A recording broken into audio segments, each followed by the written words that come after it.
I was 18 years old when I got married. I belonged to a very conservative family, a Baloch family, where good daughters never say no to their parents. My father wanted me to get married, and all I said was, if that makes you happy, I'll say yes. And of course, it was never a happy marriage. Just about after 2 years of getting married, about 9 years ago, I met a car accident. Somehow my husband fell asleep and the car fell in the ditch. He managed to jump out, saved himself. I'm happy for him. But I stayed inside the car and I sustained a lot of injuries. The list is a bit long. Radius ulna of my right arm were fractured. The wrist was fractured. Shoulder bone and collarbone were fractured. My whole rib cage got fractured.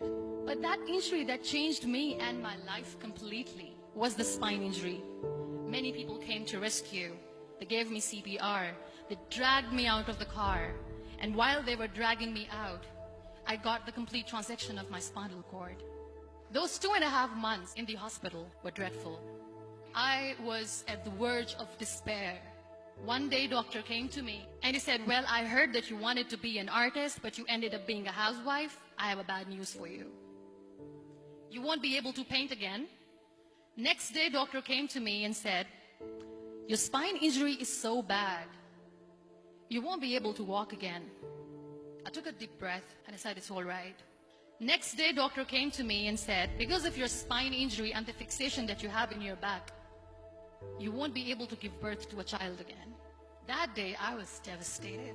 I started to question my existence. Why am I even alive? So what kept me going was, one day I asked my brothers, I know I have a deformed hand, but I'm tired of looking at these white walls in the hospital and wearing these white scrubs. Bring me some colors, bring me some small canvas. I want to paint. So the very first painting I made was on my deathbed, where I painted for the very first time.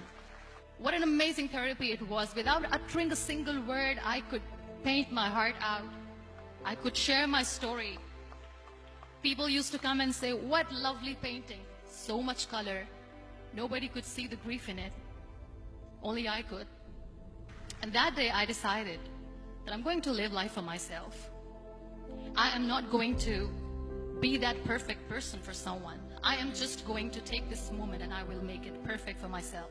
That I'm going to fight my fears. So I wrote down one by one all those fears. And I decided that I'm going to overcome these fears one at a time. You know what was my biggest fear? Divorce. But the day I decided that this is nothing but my fear, I liberated myself by setting him free. And I made myself emotionally so strong that the day I got the news that he's getting married, I sent him a text that I'm so happy for you and I wish you all the best. And he knows that I pray for him today. Number 2 was, I won't be able to be a mother again. And that was quite devastating for me. But then I realized there are so many children in the world, all they want is acceptance. So there is no point of crying, just go and adopt one. And that's what I did.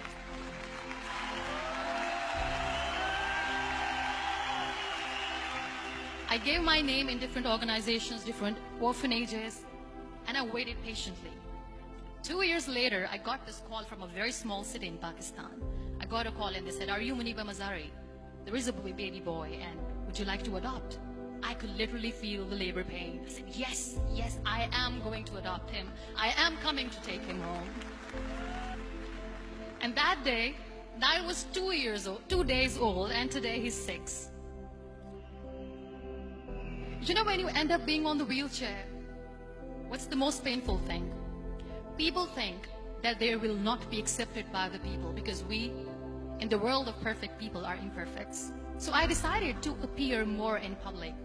I started to paint.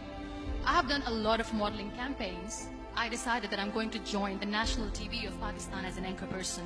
I became the National Goodwill Ambassador for UN Women Pakistan, and now I speak for the rights of women, children.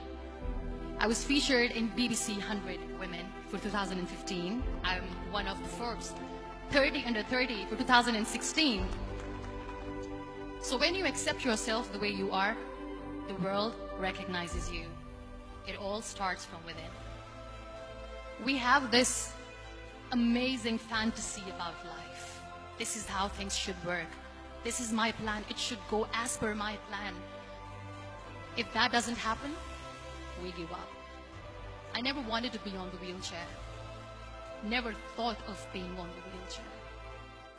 This life is a test and a trial, and tests are never supposed to be easy. So when you're expecting ease from life, and life gives you lemons, then you make the lemonade, and then do not blame life for that.